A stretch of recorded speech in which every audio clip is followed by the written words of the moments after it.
May nabasa nga akong comment na kaso nga lang, hindi ko na nga din mahanap kung saan video nga yun. Pero ang sabi nga niya na paano nga daw ba'y nasa leeg ni mama, ginurgur yun.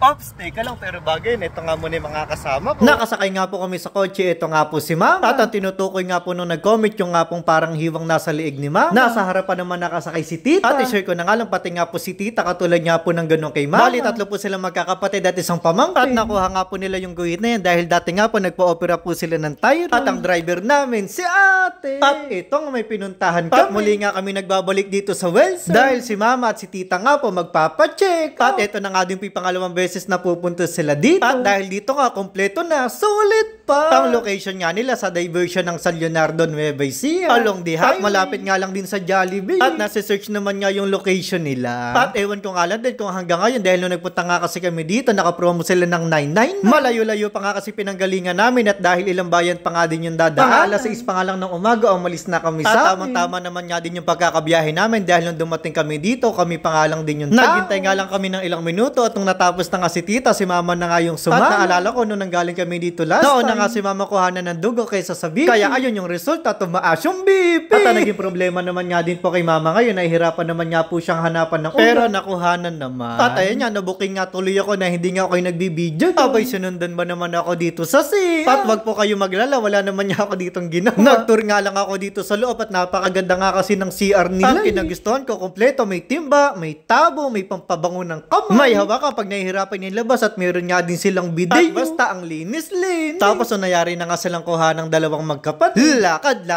lubakad na lumapad. Patsura, dahil hindi pa nga kami kumakain ng umaga. Nagaya na nga ako para kumain ng lugaw. Without egg na nga yung in-order ko at nilagyan ko na nga ito ng kalamansi. At kaprasong durog na paminta. Tara, kain tayo.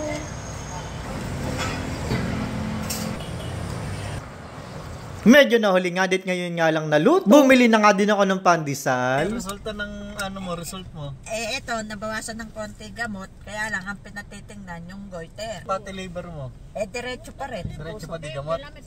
Sa puso? Diretso pa rin. Sa'yo mama, ano resulta ng result? Wala na sa siguro. Kaya lang, namumura sa diabetes. Malakas yung kumain ng kanin.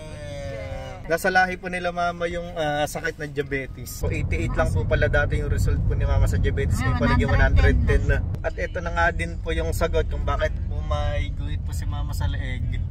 Yan. Dati po kasi naoperahan po sa thyroid.